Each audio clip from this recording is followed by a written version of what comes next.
Good day. We are students from Apo University and indulge to know more about urbanization and how does it affect our society, especially unemployment. Employment is one of the factors that affects every country, and it is a major challenge for every nation to maintain its percentage as high as possible. This documentary has conducted several interviews with the authorities concerned with the topic in order to find out its effects and how the government plans to handle this crisis.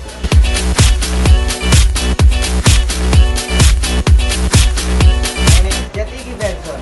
And I am Patrick Tinaya, presenting you this documentary entitled as On the Job.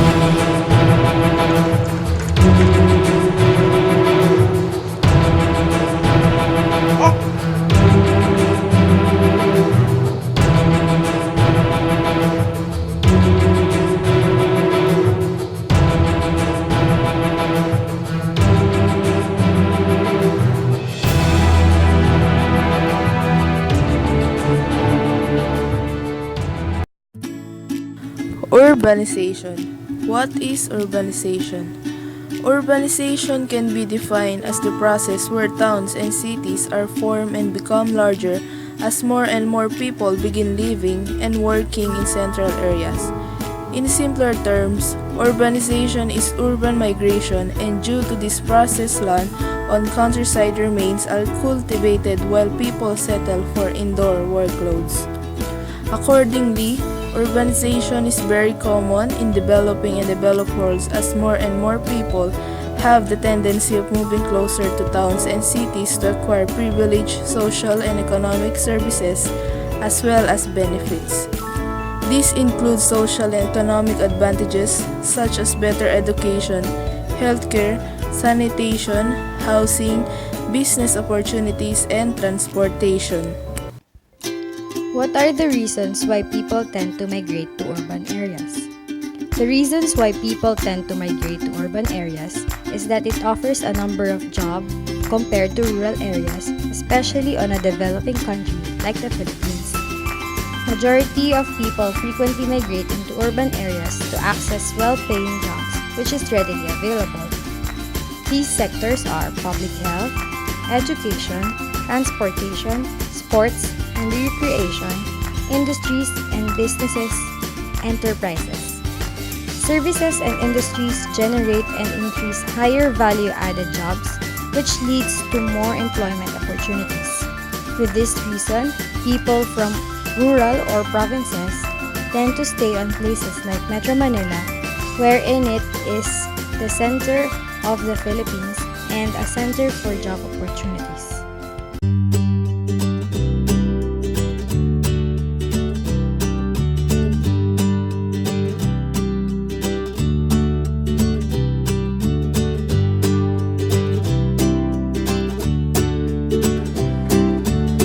Hi, I'm Magallanes. I'm here at Mapua University, and they're having their Career Expo 2017. We'll be interviewing companies and graduating students as well. So here we go.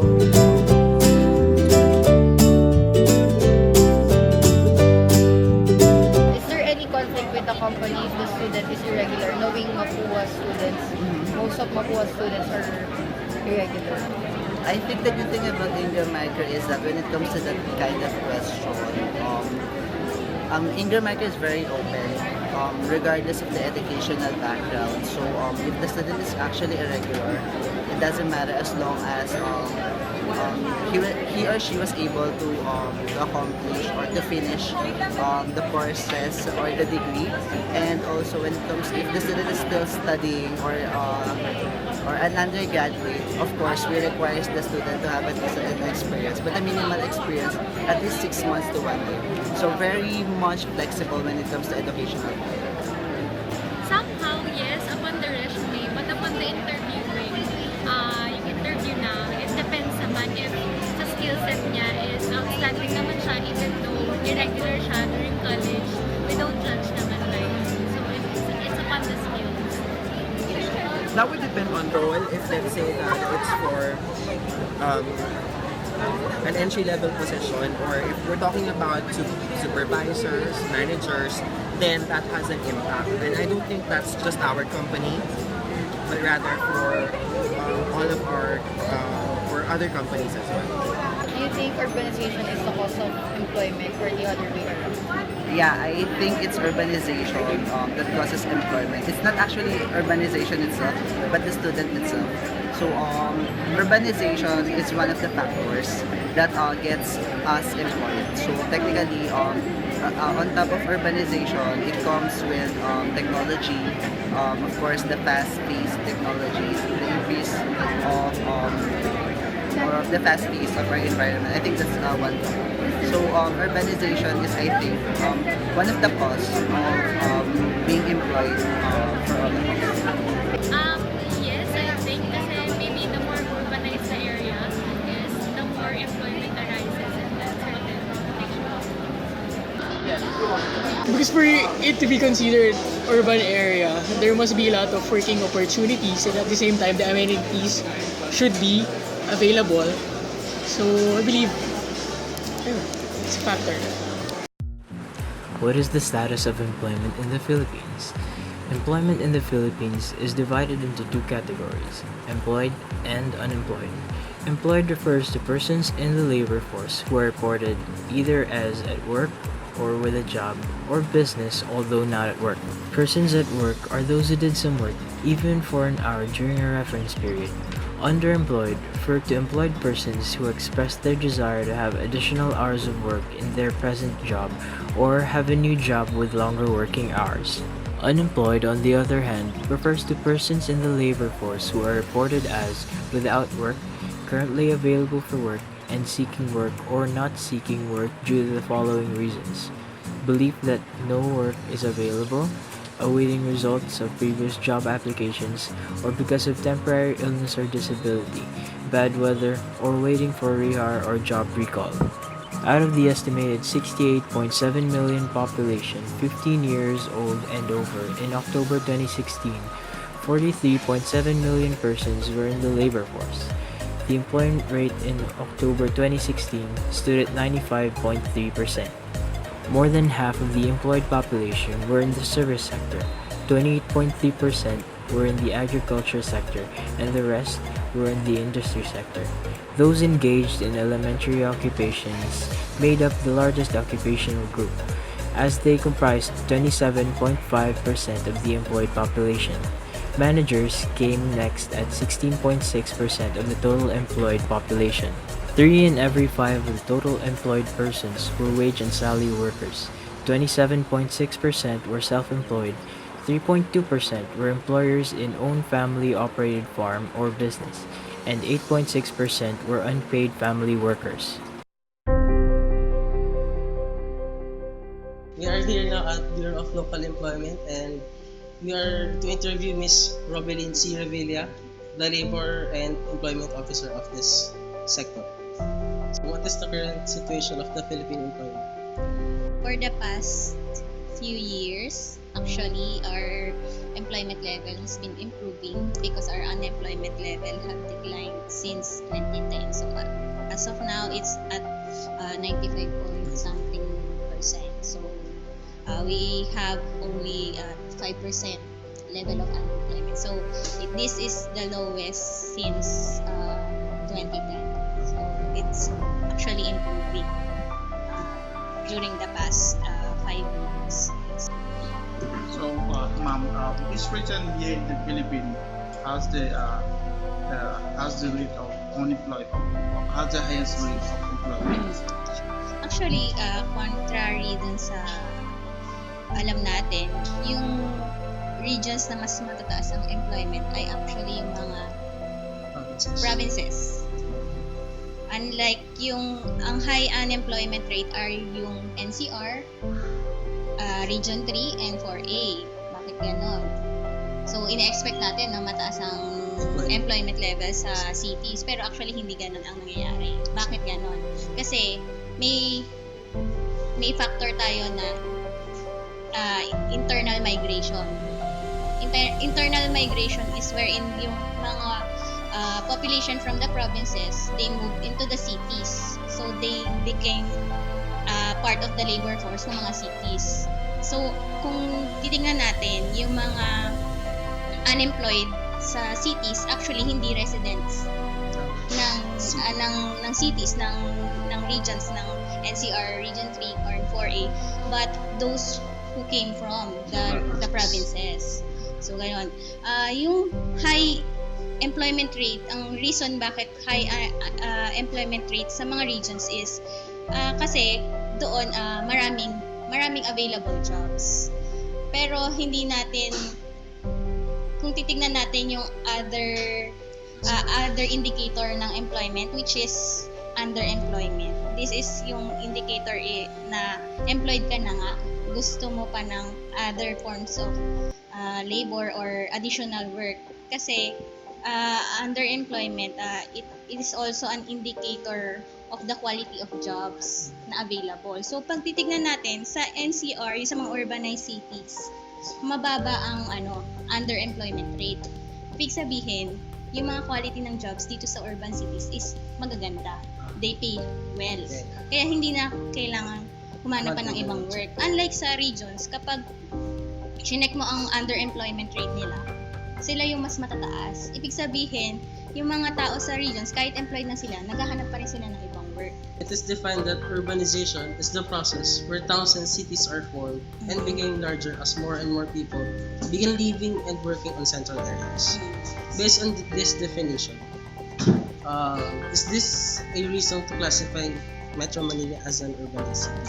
Yes, syempre, as we all know, ang NCR is the most urbanized city sa buong Philippines.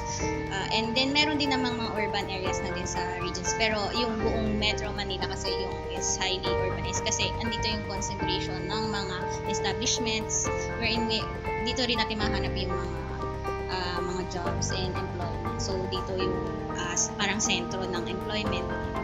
Can we say that employment is an effect of urbanization? Why, and cite an example? Yes, yes, we can say na employment is effect of urbanization kasi yun nga kung urbanized city ka, you have meron yang criteria ng mga number of establishments, number of establishments meaning marami ding nag-o-offer ng jobs. So kapag mas maraming nag-o-offer ng jobs, tataas yung economic activity and nagkakaroon din ng demand for labor. So kaya nagkakaroon din ng employment, and then it can attract din also mga tao from nearby cities to move into that city to get employment. Is this positive or negative for the country's employment situation? Okay. Actually, urbanization has been identified as one of our, on the part of the government, as one of our challenges. Kasi although overall, when we see employment situation, di ba 95, nasabi ko nga kanina 95%. So parang nakikita mo, ang ganda-ganda pala ng situation ng Pilipinas. Pero pag breakdown mo siya per region or ganyan, doon mo makikita na may discrepancy. Meron tayong regional gap on development. So yung mga regions and lugar na merong highly urbanized cities, sila lang yung lumalago. Ang nangyayari is naiiwan yung ibang cities na walang identified as urbanized cities. So sila yung left behind on technology, on resources, and naiiwanan din sila sa pagbigyan ng suporta ng government. So both positive and negative din. So itong DOLE ngayon, dahil nga na-identify natin siya as a challenge.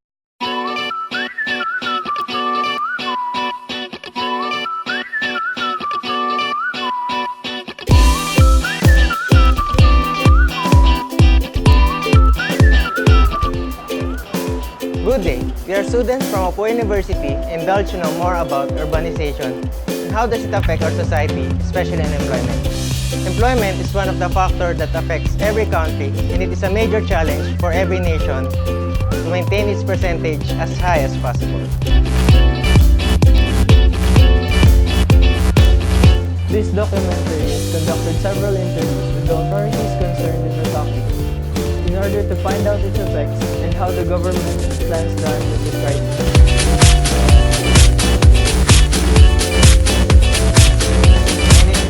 Venzon. And I am Tinaya, presenting you with this documentary entitled as On the Job.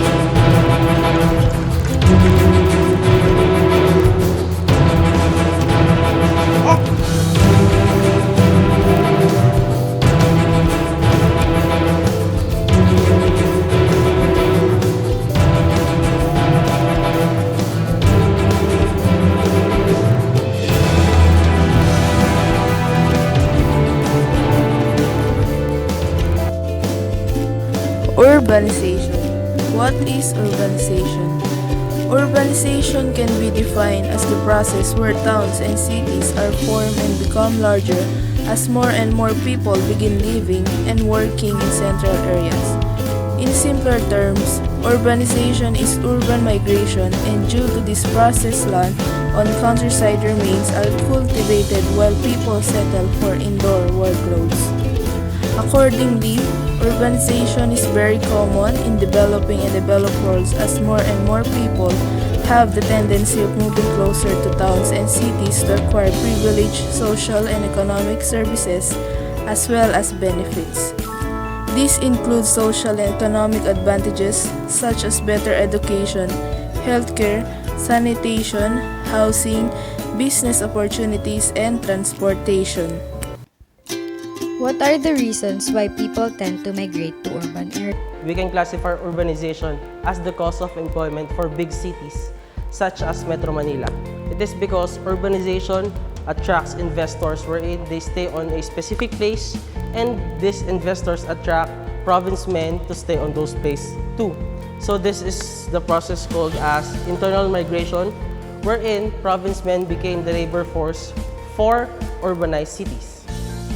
We also found out that there are positive and negative effects of urbanization based on how you will look to it. Positive because employment rate in the Philippines has increased by 95% and there is only 5% of unemployment rate here in our country, which provides work for people around the area.